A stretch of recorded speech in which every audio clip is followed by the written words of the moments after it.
성경은 어떻게 시작합니까? 창세기 1장 1절에 태초에 하나님이 천지를 창조하시니라 이렇게 시작하죠. 이것을 다른 말로 바꿉니다. 태초에 하나님이 시간을 창조하시니라. 어때요?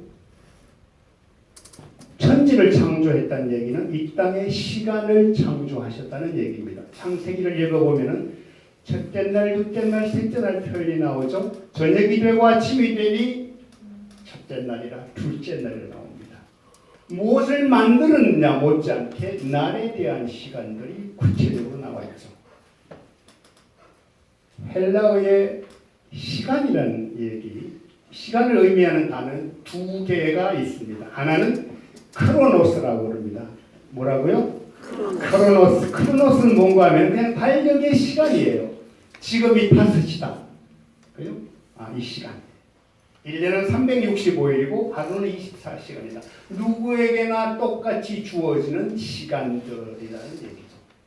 양적인 시간입니다. 이것은 무슨 시간이라고요? 크로노스의 시간입니다. 또 하나는 카이로스라는 시간입니다. 카이로스는 뭔가 하면 아주 특정한 시간입니다. 특별히 하나님의 활동이 전개되고 그분의 계획이 실현되는 질적인 시간으로 해석을 합니다. 그런 점에서 창세기 1장 1절은 무슨 시간의 시작입니까? 분명히 달력으로 크로노스의 시간이 시작된 겁니다. 동시에 하나님이 천지를 처음 만드실 때, 사람을 만들 때 어떻게 만드셨죠? 하나님의 형상을 따라 같이 교제하는, 하나님이 정말 기뻐하고 보시기 좋았더라 그 절정에 만든 인간과의 교제, 그것이 시작되는 시간입니다. 그런 면에서 창세기 1장에 시작된 시간은 크로노스의 시간만 아니라 하나님의 시간이 카이로스의 시간이 동시에 시작됐습니다. 그러나 이 시간은 오래가지 못합니다. 언제죠? 아담이 하와와 함께 선악과를 따먹는 시간. 그 시간부터 어떤 면에서 우리 인간은 카이로스의 축복의 시간이 상실되고 크로노스의 시간에만 속박되는 그런 일이 일어납니다. 실제로 하나님이 범죄한 아담에게 뭐라 그랬죠? 정령 죽으리라 한 약속대로 죽습니다. 크로노스의 시간이 어떻게 된 거죠? 죽음이라는 것을 통해서 이미 한계가 정해졌다는 거죠. 아담이 몇 살을 삽니까? 930세.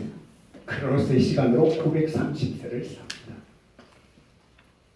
처음에는 하나님과 더불어 에덴 동산에서 대화하고 있었던 그 카이로스의 시간도 분명히 같이 작동되었는데 크로노스의 시간을 따라서 930년을 살고 죽습니다. 성경에서 가장 오래 산 사람 누구죠? 모두셀라가 몇 세를 삽니까? 969세를 삽니다. 와, 되게 오래 살았다. 그러나요? 하나님의 영원한 시간에 비하면 두 사람 다 요절합니다. 그게 크로노스의 시간이 한계입니다. 그죠? 960을 무한대로 나누면 뭐죠? 수학하는 사람? 제로. 그죠? 이것을 우리 개인적으로 적용하면 뭐죠? 이 땅에 태어나서 크로노스의 시간을 살아가는 동안에 주님의 은혜 가운데 섭리해 주시는 카이로스 시간을 붙잡는 것. 그것이 오늘 읽은 영혼의 봄날이 시작되는 겁니다. 우리가 주님을 붙잡는 것이 아니고 정확히 이야기하면 하나님이 찾아오셔서 겨울도 지나고 비도 그쳤으니 우리 함께 일어나서 가자라는 말씀. 그 시간을 붙잡는 순간 우리 각자에게 있었을 겁니다. 오늘 읽은 본문 중에요. 아가스 2장 17절 내 사랑하는 자야 날이 저물고 그림자가 사라지기 전에 돌아와서 베델의 산의 노루와 어린 사슴 같을지라. 굉장히 어려운 해석이 좀 어려울 수도 있습니다. 그죠? 베델의 산은 뭐고 이렇게 앞에 그냥 일어나서 함께 가려고 그랬는데 또 날이 기우는 건 뭐 이런 생각이 날 겁니다. 어떤 면에서 이 카이로스 시간의 절정, 즉 하나님의 시간의 절정이 저는 이 말씀 가운데 들어있다고 봅니다. 무슨 얘기가 하면 날이 저물고 그림자가 사라진다. 그 얘기는 뭐죠? 그림자가 언제 사라집니까? 깜깜한 밤이 되면 딱 사라지고, 그죠? 해가 있는 동안 그림자가 있다가 그러니까 깜깜한 밤이 들어간다. 그 시간이 아이러니컬하게도 오히려 하나님의 시간의 절정이 될 수 있다는 얘기입니다. 여러분 다 고난을 통과하셨고 지금도 고난 가운데 계실 겁니다. 어떤 면에서 우리 인간이 경험할 가장 힘든 고난, 죽음이다. 어떤 면에서 이 말씀은 죽음을 암시하고요, 고난을 이야기합니다. 날이 저물고 그림자가 갈 때에 베데르 산에서 빨리 달리는 사슴과 노루갓기를 바라는 누구의 기도입니까? 신부의 기도. 베데르산, 베데르라는 뜻은 분리하다는 이런 뜻이 있습니다. 분리된다는 얘기죠. 뭔가 이렇게 연인 사이에 이별일 수가 있고요. 어떤 우리가 생각하는 소중한 것과의 분리, 상실, 이런 부분들이라고 연상을 할 수 있습니다. 여러분들도 그 상실이라는 것이 무엇인지 경험을 했을 겁니다. 그것을 베데르산으로 보시면 됩니다. 그런데 베데르산에 누구를 찾는가 하면요, 사슴과 노루 같은 어떤 존재를 찾습니다. 바로 신랑을 찾고 왕을 찾고 우리의 하나님을 찾는 기도라고 저는 해석을 하고 싶습니다. 노루와 사슴, 그게 이제 산에서 막 달릴 때 있죠? 진짜 힘차게 달려요.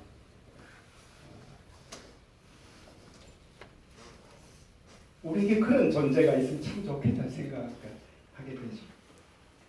그런데 날이 저물고 그림자가 사라지기 전에라는 이 구절은 어디에 또 나오는가 하면요, 아가서 4장 6절에도 나옵니다.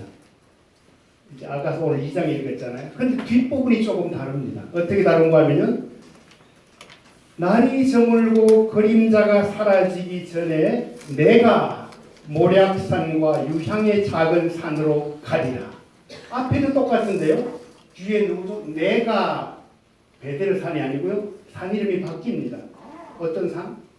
모략산과 유향의 산. 누가 생각나죠? 선 십자가를 진 주님이 생각나요. 부활하셔서 우리의 영원한 향기가 되신 주님이 떠오를 겁니다. 저는 개인적으로 묵상하는 가운데 아가서 2장 17절에서 날이 저물고 그림자가 갈 때에 베데르산에서 진짜 사슴과 노루처럼 와주십시오 기다리는 그 신부의 기도에 대한 하나님의 응답이 십자가를 통한 주님의 사랑의 확인, 이것은 무슨 의미인가 하면 저녁이 되고 아침이 되는, 창세기에 이야기했던 저녁이 되고 아침이 되는 첫째 날이라 이야기했던 그 창세기의 이야기가 확인돼요. 저녁이 되고 아침이 되는 카이로스의 영적 비밀, 우리를 새 창조한, 우리를 신부로 맞이한 하나님의 사랑, 그것이 담겨있는 말씀으로 저는 해석하고 있습니다. 이러한 주님의 새 창조 과정이 끝나고 신자를 향해서 하나님이 어떤 고백을 하는가 하면요, 저는 성경을 읽다가 이 말씀 옛날에 처음에 받았을 때 얼마나 감동했는지 모릅니다. 그런데 이번에 설교를 준비하면서 이 말씀의 비밀을 찾았습니다. 무슨 말씀인가 하면요, 4장 6절에 날이 저물고 그림자가 사라지기 전에 내가 모략산과 유향의 작은 산으로 가리라는 그 말씀, 주님의 말씀 이어진 얘기가 뭔가 하면요, 나의 사랑 나의 어여쁜 자야 정도가 아니고요, 나의 사랑 너는 순전히 어여뻐서 아무 험이 없구나. 하나님이 우리를 바라보실 때 순전히 어여뻐서 아무 험이 없구나, 이 말씀을 하시는 겁니다. 우리가 잘 아는 대로 사도 바울은 빌립보서 3장 6절을 보면 무슨 얘기를 합니까? 자기의 과거를 회상합니다. 나는 율법으로는 뭐죠? 험이 없는 자였다. 율법을 다 지켰기 때문에 율법으로는 험이 없는 자였다고 했습니다. 그런데 바울이 주님을 만나고 어떻게 바뀝니까? 디모데전서 1장 15절 가면 내가 죄인 중에 괴수라고 바뀝니다. 예수님이 얘기한 나의 사랑들은 순전히 어여뻐서 아무 험이 없구나, 이 험이 없는 것과 바울이 자기의 행위, 자기의 노력을 통해서 만들어낸 율법에 흠이 없는 자라는 고백 사이에 엄청난 차이가 남을 볼 수 있습니다. 왜? 바울이 설명했죠. 나는 율법을 다 지키다고 흠이 없이 살았다고 생각했는데 하나님 만나고 나니까 죄인 중에 괴수. 그런데 오늘 읽은 아가서 4장 7절 말씀, 나의 사랑 너는 순전히 어여뻐서 아무 흠이 없구나. 이것은 율법과 하나님의 사랑이 충돌하는 중요한 장면입니다. 율법으로는 의롭게 될 사람 아무도 없다. 그러나 나는 할 수 있다. 그리고 실제로 우리를 향해서 주님 어떻게 부르느냐. 다윗아, 나의 사랑 다윗아야, 너는 순전히 어여뻐서 아무 험이 없구나. 이것은 율법 속에서 도저히 설명될 수 있는 부분이 아니라는 얘기죠. 사랑하는 다윗아 자매 여러분, 힘드십니까? 죽고 싶을 정도로 외롭습니까? 질병으로 지쳐있는, 암 수치에 신경 쓰고 어쩔 줄 몰라 하는 우리 자매들이 계십니까? 우리의 기도, 하나님 베델을 살고 오셔서 사슴처럼 노루처럼 이렇게 달려서 오시고 저를 구원해 주십시오. 저를 고쳐 주십시오. 이런 기도가 우리 가운데 있었으면 좋겠습니다.